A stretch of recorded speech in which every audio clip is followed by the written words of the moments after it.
Hello everyone, welcome to my channel tips on mathematics. So CUET 2024 का जो marathon batch है उसमें हम आज के इस वीडियो लेक्चर में डिस्कशन करने वाले हैं डिटरमिनेंट्स, जिसको हम जानते हैं सारणिक के नाम से। ठीक है, तो ये बहुत ही एक इम्पॉर्टेंट टॉपिक है।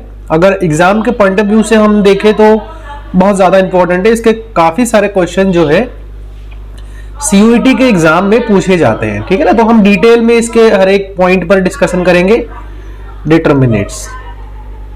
ठीक है,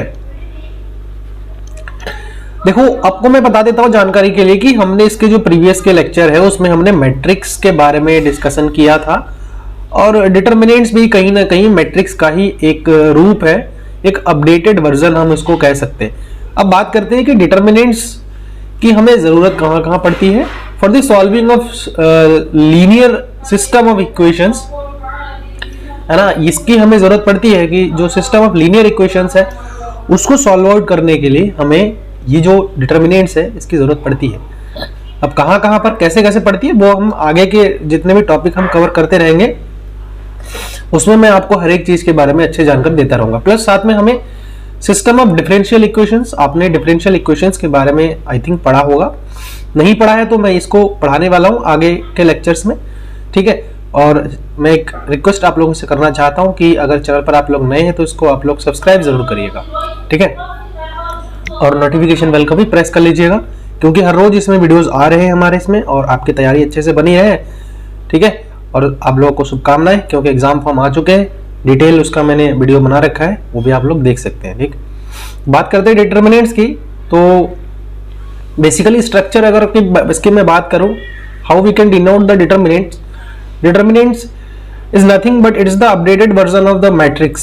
ठीक, मैट्रिक्स के कुछ चीजें इसमें ऐसी आ जाती है, जैसे हम inverse of matrix find out करना चाहते हैं तो वहां हमें डिटरमिनेंट की आवश्यकता होगी।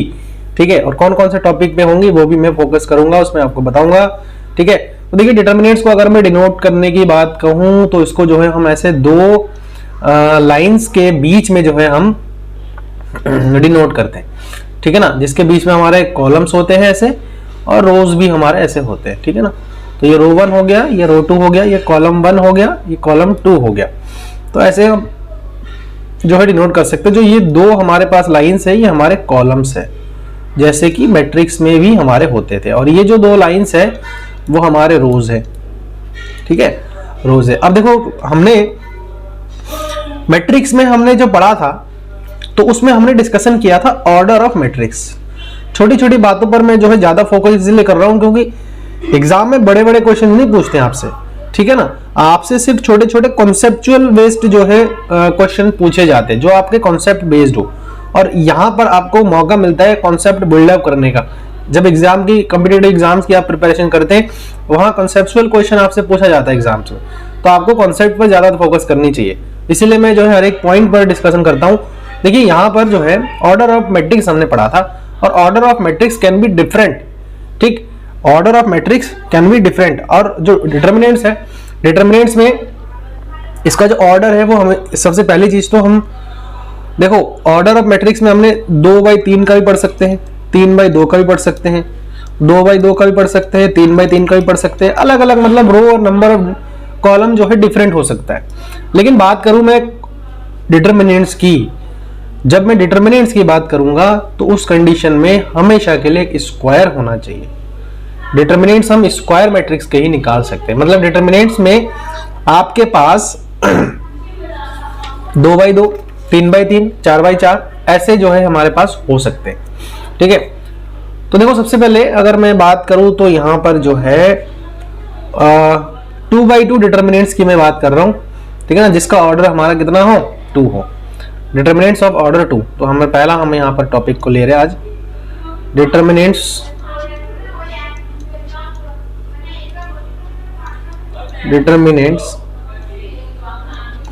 Of order 2। तो 2/2 के ऑर्डर का अगर डिटरमिनेंट की मैं बात करूं तो देखिए उसका जो नोटेशन होता है, सबसे पहले तो हम डेल्टा से डिटरमिनेंट से दिखा सकते हैं। तो A11 हो सकता है, A12 हो सकता है, A21 हो सकता है, A22 हो सकता है। इसका जो ऑर्डर है वो कितना है, 2 × 2 का ऑर्डर है। ठीक है ना, आगे मैं बात करूँ इसके वैल्यू हम कैसे निकाल सकते हैं, वैल्यू ऑफ डिटर्मिनेंट की अगर वैल्यू की मैं बात करूँ तो देखिए इसका मल्टीप्लाई इसके साथ करते हैं एंड देन माइनस इसका मल्टीप्लाई इसके साथ करते हैं, तो हमारा क्या हो जाएगा A11 into A22 minus A21 into A12। मतलब हम क्या करते हैं, जिस पर्टिकुलर एलिमेंट्स के लिए निकालते हैं उसके रो कॉलम्स को हम हाइड कर देते हैं। तो यहाँ पर थोड़ा कॉन्सेप्ट अलग है ना। तो हम ये फॉर्मूला को याद रखेंगे। अब छोटा सा एग्जांपल लेते हैं आप लोगों को, यहाँ उसकी हेल्प से आपको समझाने की कोशिश करते हैं, ठीक है। देखो एग्जांपल बहुत सारे हो सकते हैं, ऐसा कोई जो है बड़ी बात नहीं, मैं कॉमन सा एग्जांपल ले रहा हूँ, ठीक है। एक एग्जांपल ये लेता हूँ कि एक हमारे पास डिटर्मिनेंट है जिसमें हमारे एलिमेंट्स जो है साइन थीटा,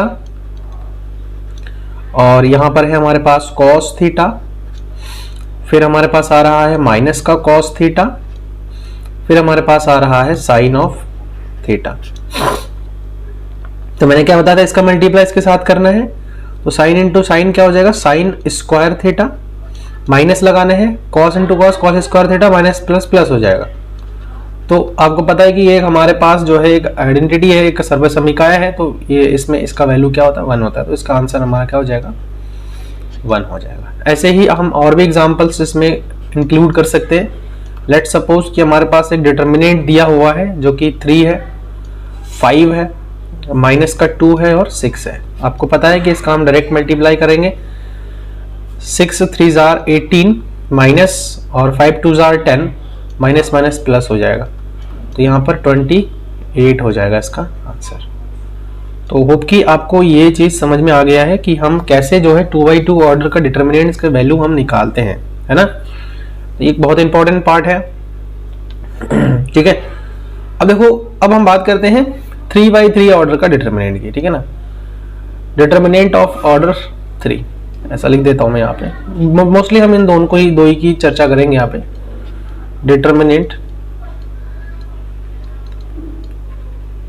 ऑफ ऑर्डर 3, तो 3x3 के डिटर्मिनेंट का ऑर्डर देखिए। अगर हमारे पास एक डिटर्मिनेंट है जिसके एलिमेंट्स हमारे पास A11 है, A12 है, A13 है, ऐसे ही A21 है, A22 है, A23 है, ऐसे ही A31 है, A32 है, A33 है। क्लियर है।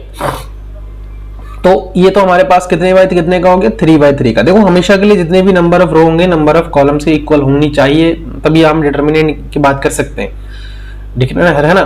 डिफरेंट जो है नंबर ऑफ डिफरेंट रो, मतलब नंबर ऑफ रो अगर नंबर ऑफ कॉलम के इक्वल नहीं है तो उस कंडीशन में हम जो है उसको डिटर्मिनेंट के कैटेगरी में नहीं रख सकते, ठीक है। फिर क्योंकि सिस्टम ऑफ लीनियर इक्वेशंस निकालने के लिए आपको पता ही होगा कि हमारे पास जो क्वांटिटीज है, जैसे हमारे पास 3 इक्वेशन है, ठीक है ना, 3 इक्वेशन है, तो 3 इक्वेशन होंगे तो 3 वेरिएबल भी होनी चाहिए। अगर 2 इक्वेशन है तो 2 वेरिएबल होनी चाहिए, ठीक है। तो ये चीज रहता है। तो अभी आगे डिस्कशन भी करूंगा मैं आप लोगों के साथ, डोंट वरी अबाउट इट। अभी जो मैं बता रहा हूँ उसको आप लोग ध्यान से सुनिए। अब देखिए इसके वैल्यू हम कैसे निकाल सकते हैं, वैल्यू ऑफ डिटर्मिनेंट। देखो वैल्यू ऑफ डिटर्मिनेंट निकालने के लिए सबसे पहले हम अगर A11 की बात करें, A11 को लेंगे, एक छोटा सा डिटर्मिनेंट बनाएंगे 2x2 का। अब देखो A11 की अगर मैं बात करूं तो ये वाला एलिमेंट जो है पहला रो में आ रहा है और पहले कॉलम में आ रहा है। इट मीन जो रो, जिस रो उस करस्पॉन्डिंग रो और कॉलम को हमें हाइड करना है, मतलब ये वाला और ये वाला हाइड करना है, जो बच रहा है उसको हमें यहाँ लिखना है, A22 A23 A32 A33। Clear है। फिर इसके लिए माइनस का लगाना है हमें A12, फिर वही काम करना है। देखो ये वाले रो आ रहा है, ये वाला कॉलम आ रहा है, इसको ढक देना है। हमारे पास क्या बच रहा है, A21 A23 A31 A33 आ रहा है। क्लियर है। फिर प्लस का इस एलिमेंट के लिए बात करेंगे A13 की, तो इसके लिए ये वाला रो आ रहा है और ये वाला कॉलम आ रहा है, तो हमारे पास ये बच रहा है, क्या है, A21 A22 A31 A32, ठीक है, ये आ रहा है। तो अब देखो ये तो 2x2 का है, तो जनरल हम इसको मल्टीप्लाई कर देंगे, इसका मल्टीप्लाई इसके साथ, देन माइनस इसका मल्टीप्लाई इसके साथ, सिमिलरली इसका मल्टीप्लाई इसके साथ, देन इसका मल्टीप्लाई इसके साथ। फिर ये हमारे पास नॉर्मल जो है कैलकुलेशंस आ जाती है। जिसके हेल्प से जो है हम आंसर्स को वेरी इजीली फाइंड आउट कर सकते हैं। ठीक, अभी एक इंपॉर्टेंट इसमें हमारे पास आ रहा है माइनर्स एंड कोफैक्टर्स। ठीक है, देखो माइनर्स एंड कोफैक्टर्स, माइनर्स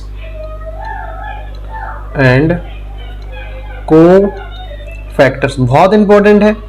ठीक है, इससे रिलेटेड क्वेश्चंस हमारे बन जाते हैं। तो पहले हम जो है माइनर्स की बात करेंगे। सबसे पहला हमारा जो रहेगा आज के इसमें माइनर्स। तो देखो माइनर्स क्या होते हैं।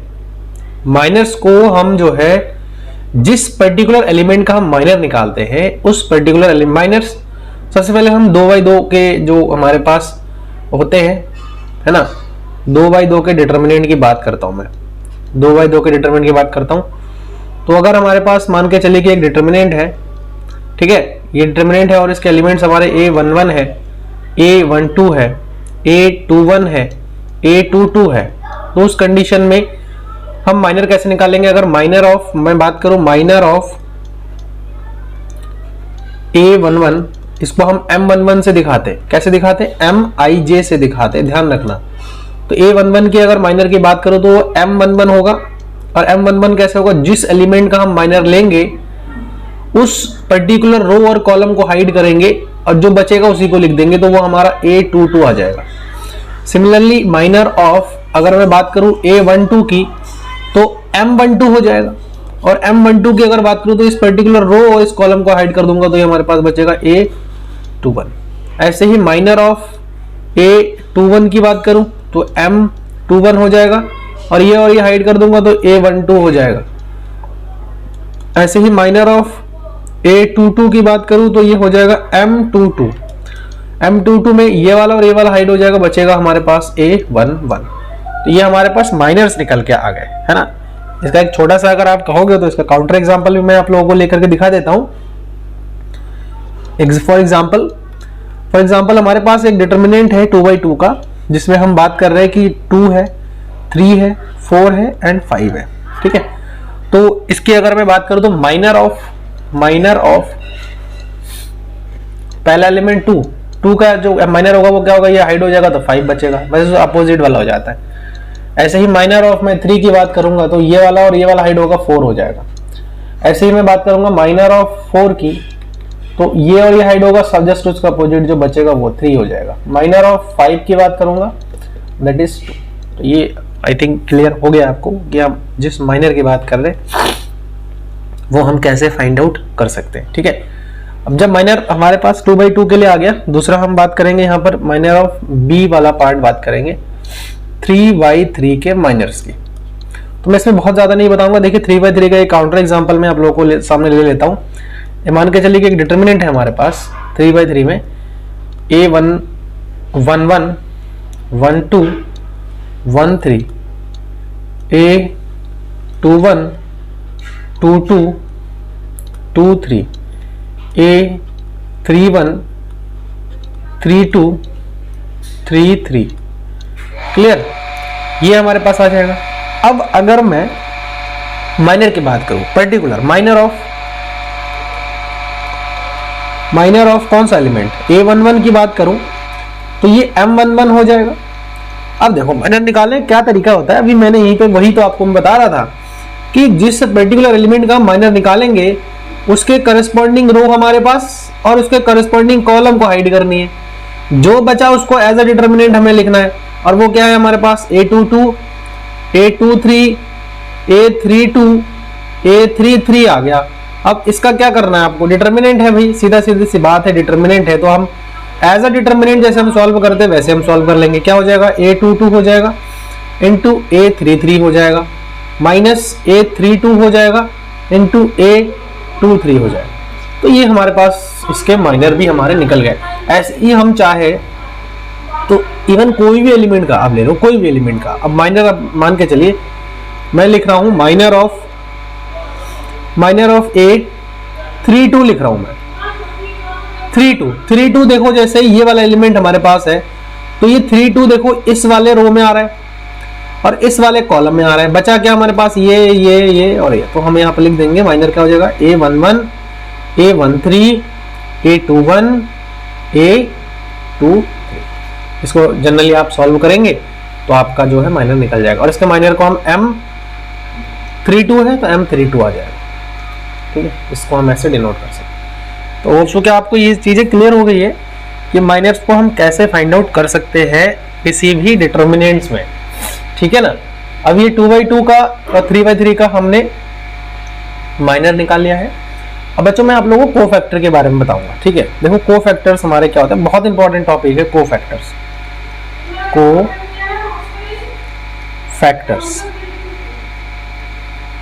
देखो, अगर आपको माइनर और कोफैक्टर निकालना नहीं आ रहा है then you can not able to solve the inverse of the matrix. आपको इनवर्स ऑफ मैट्रिक्स सॉल्व करने के लिए आपको जो माइनर्स है, कोफैक्टर्स है, इनकी आपको बहुत ज्यादा रिक्वायरमेंट है। अगर आप ये नहीं कर पा रहे देन आप नहीं सॉल्व कर पाएंगे। इसीलिए आप इसको बड़े ही ध्यान से सीखिए, और अगर समझ में नहीं आ रहा है तो एक बार वीडियो को फिर से देखिए। फिर भी नहीं आ रहा है, एक बार कमेंट के माध्यम से मुझे जरूर आप लोग एक बार जो है जानने की कोशिश करें, है ना, जानने दे मुझे भी, ताकि मैं एक बार आप वो चीज़ पता लगा लो कि कहाँ से आपको दिक्कतें आ रही है, तो कहीं ना कहीं आपको एक अच्छा सा हेल्प जरूर मिलेगा, ठीक है। आगे बढ़ते हैं और बात करते हैं कोफैक्टर्स की। देखो कोफैक्टर की एक सिंपल सा फॉर्मूला होता है। अगर मैं कोफैक्टर को C से दिखा दूं, IJ से दिखा दूं, CIJ से, तो इसका फॉर्मूला होता है माइनस का 1 I plus J minor IJ। मतलब क्या है कि अगर किसी भी पर्टिकुलर एलिमेंट का, जैसे कि मान के चलो हम निकाल रहे हैं कोफैक्टर ऑफ A11 एलिमेंट का, तो कोफैक्टर ऑफ A11 एलिमेंट की अगर मैं कोफैक्टर निकाल रहा हूं, तो सबसे पहले तो -1 की पावर I प्लस J मतलब 1 प्लस 1 M11 हो जाएगा। अब अगर मैं 3/3 का ले रहा हूं या मैं 2/2 का ले रहा हूं, तो दोनों ही कंडीशन में हमारे एलिमेंट्स का जो माइनर आ जाएगा वो यहां आ जाएगा। ये M11 क्या है, ये हमारा क्या है, माइनर है, माइनर। तो देखो कोफैक्टर और माइनर एक दूसरे से कैसा है, कोरिलेटेड है कि नहीं है। आई थिंक ये चीज क्लियर हो गया आप लोगों को कि जो कोफैक्टर एंड माइनर है वो कैसे हम फाइंड आउट कर सकते हैं, है ना। ये बहुत इंपॉर्टेंट है, आप लोग इसको अच्छे से सीखिए, तभी जाकर के कहीं ना कहीं आप लोगों को इसमें जो है कुछ हेल्प जरूर मिलेगी, ठीक है ना। तो आज का जो लेक्चर है वो हम यहीं पर ही एंड करेंगे, क्योंकि इसमें हम आगे क्वेश्चन भी बहुत सारे करने वाले हैं, ठीक है ना। तो हम जो टॉपिक्स है उसको हम एक एक करके कवर अप कर रहे हैं। छोटा छोटा लेक्चर्स ही हम इनफ है, मुझे ऐसा लगता है, क्योंकि बहुत ज़्यादा लेंदी बना करके कहीं ना कहीं आप लोगों को भी दिक्कत होंगी, समझने में भी, और थोड़ा बोरिंग भी फील होगा। इसीलिए जो है छोटा ही रखते। कल के लेक्चर में हम आगे इसके और भी डिस्कशन करेंगे, ज़रूरत पड़ी तो कुछ क्वेश्चन भी लेंगे, ठीक है। कहीं पर अगर आप लोगों को डाउट है तो आप लोग कमेंट के माध्यम से उसको बेझिझक मेरे से शेयर कर सकते हैं, because I am your mentor. तो कहीं ना कहीं मुझे ज़्यादा जो है अच्छा लगेगा अगर आप लोगों को मैं हेल्प कर पाऊँ और थोड़ा कुछ सिखा पाऊँ, तो वो मेरे लिए बहुत ही मतलब अच्छा होगा, ठीक है। और चैनल पर अगर नए हैं तो इसको आप लोग सब्सक्राइब ज़रूर करिएगा। आप लोग वीडियो को वॉच करते हैं लेकिन आप लोग चैनल को सब्सक्राइब नहीं करते हैं, तो कहीं ना कहीं मुझे थोड़ा सा डीमोटिवेशन इसमें होता भी है। तो आप लोग जो है इसको सब्सक्राइब करिए, नोटिफिकेशन बेल को भी प्रेस कर लीजिए, और अपना वैल्यूएबल एक फीडबैक जो मैं हमेशा के लिए कहता हूँ हर वीडियो के एंड में, वो आप लोग मुझे ज़रूर दीजिएगा, है ना। सही है, गलत है, जो भी आपको लगता है तो वो एक बार आप मुझे ज़रूर बताइएगा, ठीक है। मिलते हैं नेक्स्ट वीडियो में। Thank you so much.